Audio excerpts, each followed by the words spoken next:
La extraordinaria saga de Salvador Dalí, del niño prodigio al ícono surrealista.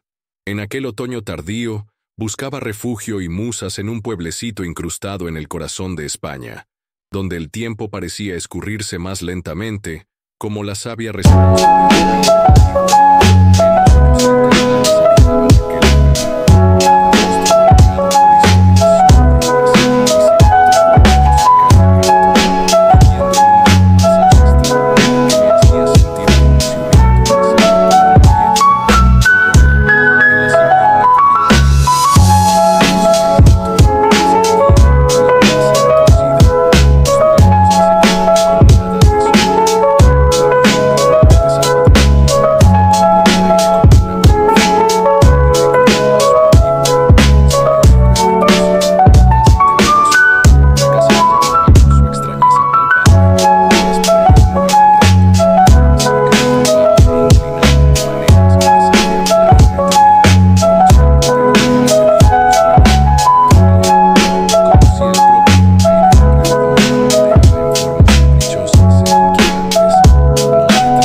Jamás podría prever que aquella jornada me llevaría a un abismo de terror visceral, un día que se incrustaría en mi memoria como un trozo de vidrio afilado.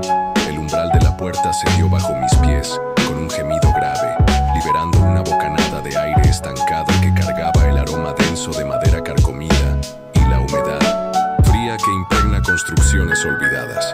La luz tenue del crepúsculo, filtrada por las grietas irregulares de las ventanas empolvadas, pintaba el interior con listras espectrales, haciendo que las sombras en las paredes disformes ejecutaran una danza lenta y sinuosa.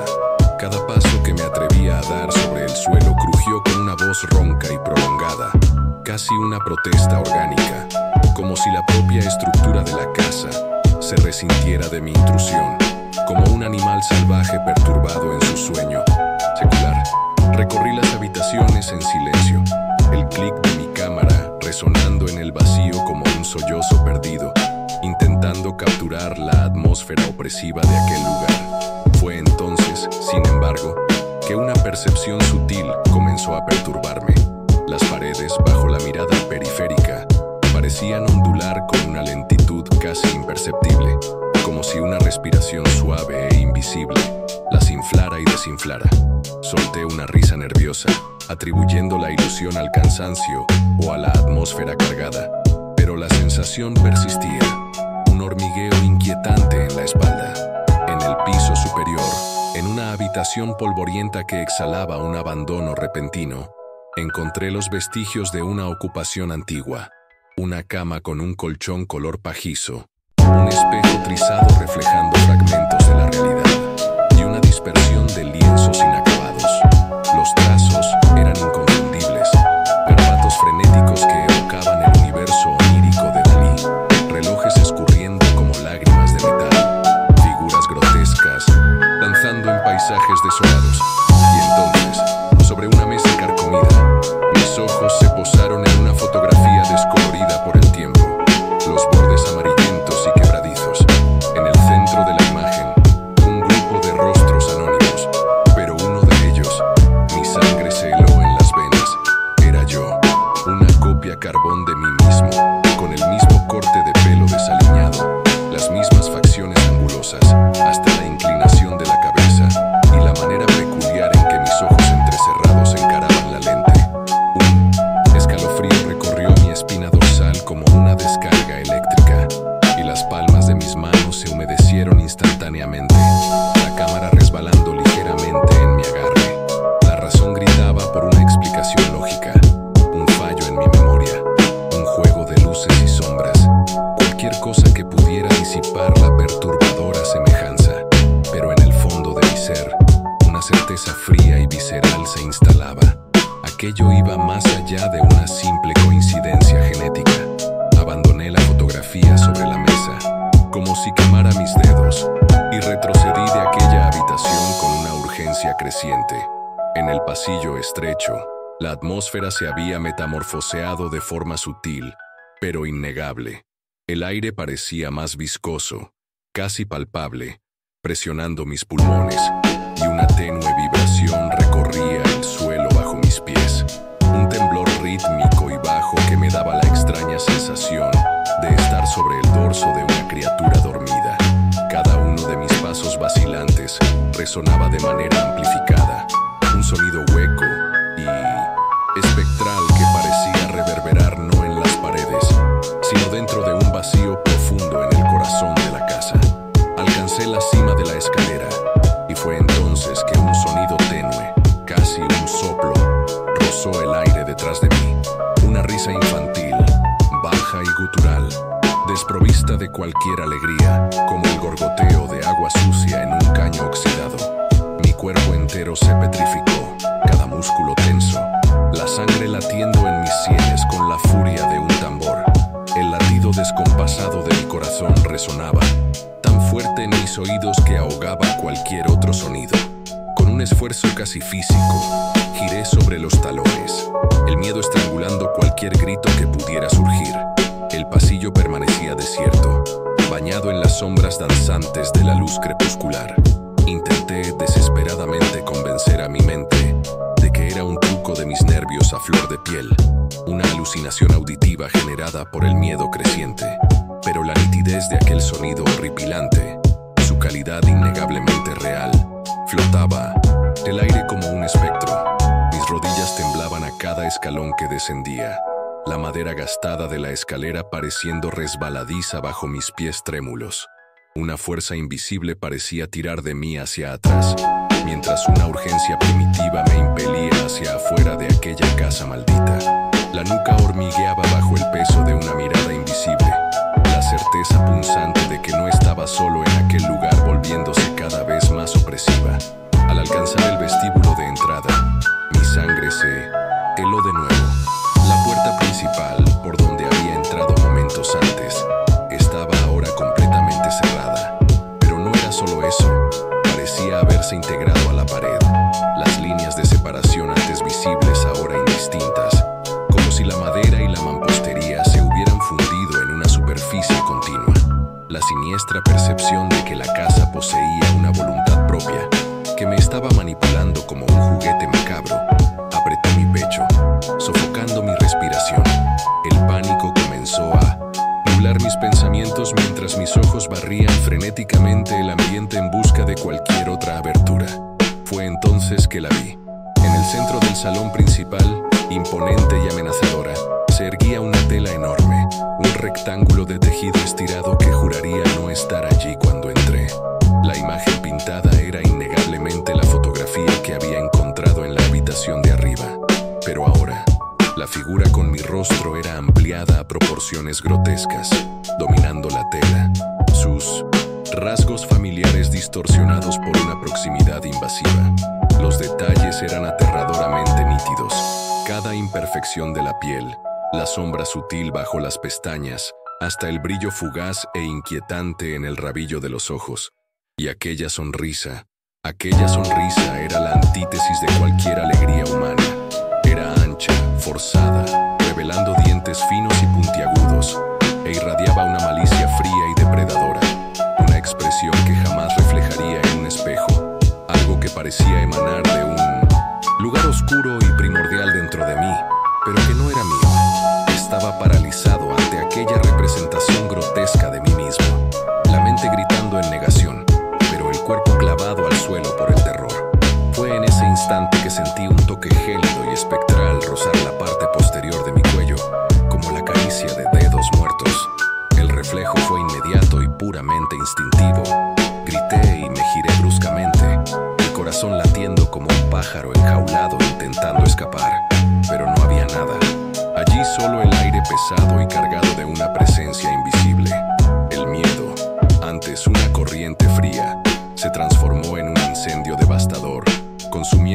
cualquier vestigio de razón. Comencé a correr ciegamente por la casa, la extraordinaria saga de Salvador Dalí, del niño prodigio al ícono surrealista.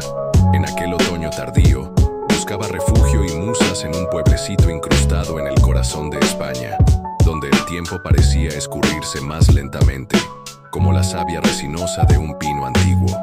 Menos de 200 almas habitaban aquel lugar, cada rostro marcado por historias susurradas y secretos guardados a cal y canto, viviendo en un compás ancestral que me hacía sentir como si hubiera tropezado con una grieta temporal en la cima.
Que cargaba el aroma denso de madera carcomida y la humedad fría que impregna construcciones olvidadas.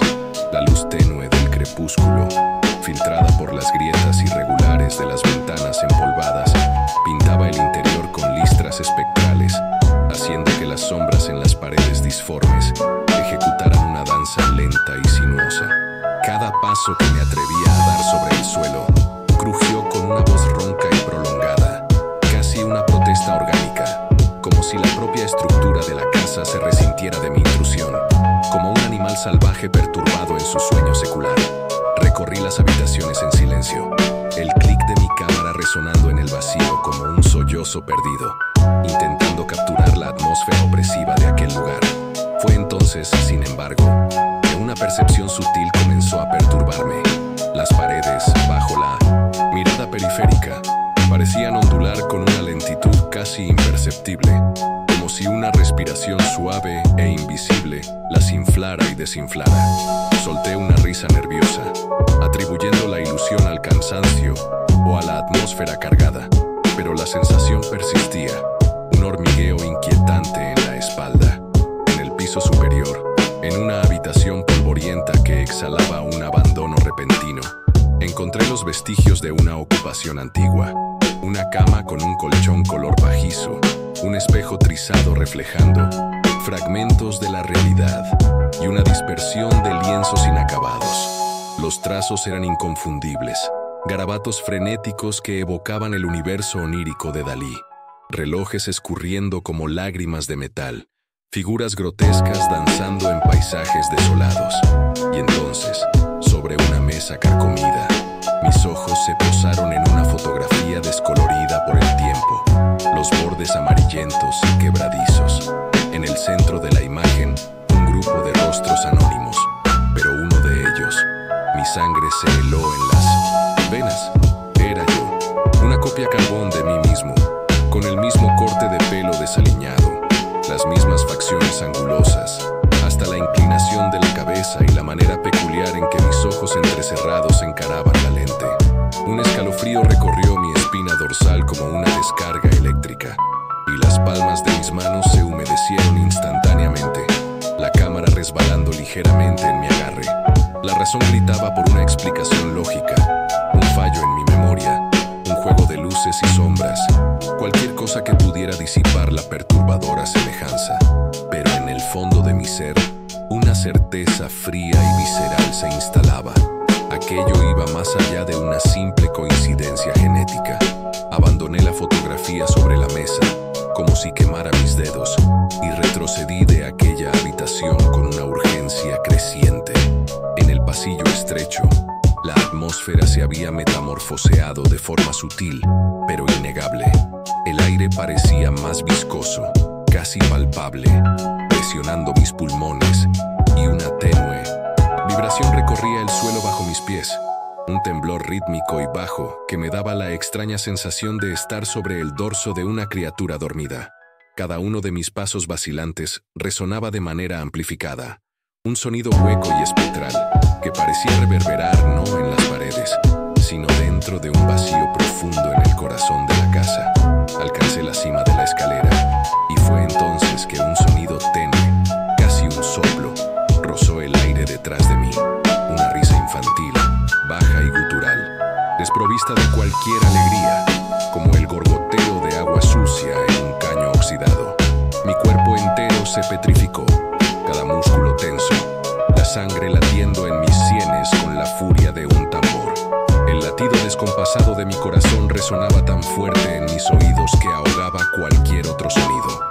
Con un esfuerzo casi físico, giré sobre los talones, el miedo estrangulando cualquier grito que pudiera surgir. El pasillo permanecía desierto, bañado en las sombras danzantes de la luz crepuscular. Intenté desesperadamente convencer a mi mente de que era un truco de mis nervios a flor de piel, una alucinación auditiva generada por el miedo creciente. Pero la nitidez de aquel sonido horripilante, su calidad innegablemente real, flotaba en el aire como un espectro. Mis rodillas temblaban a cada escalón que descendía, la madera gastada de la escalera pareciendo resbaladiza bajo mis pies trémulos. Una fuerza invisible parecía tirar de mí hacia atrás, mientras una urgencia primitiva me impelía hacia afuera de aquella casa maldita.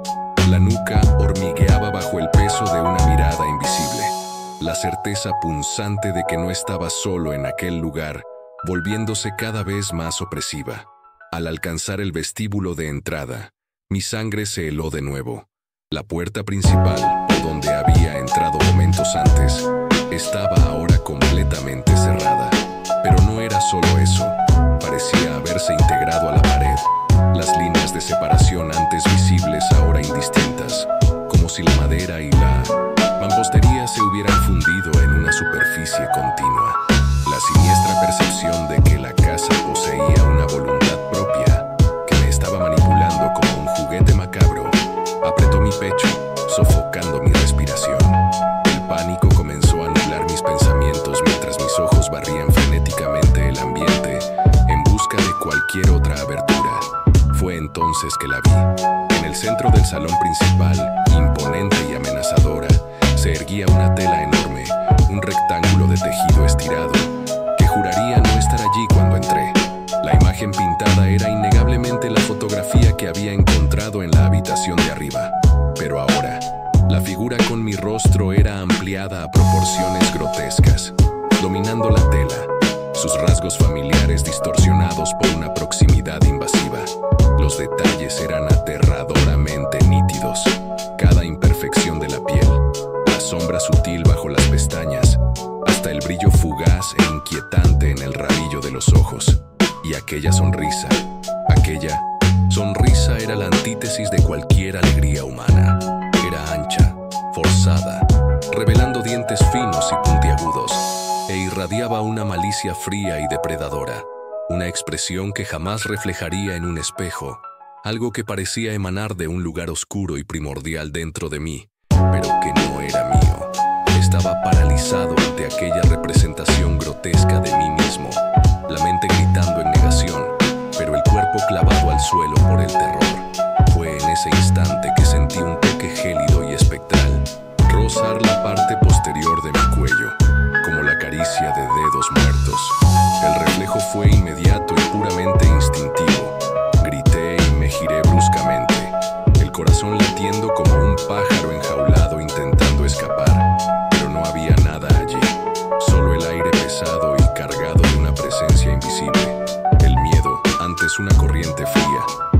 transformó en un incendio devastador, consumiendo cualquier vestigio de razón. Comencé a correr ciegamente por la casa,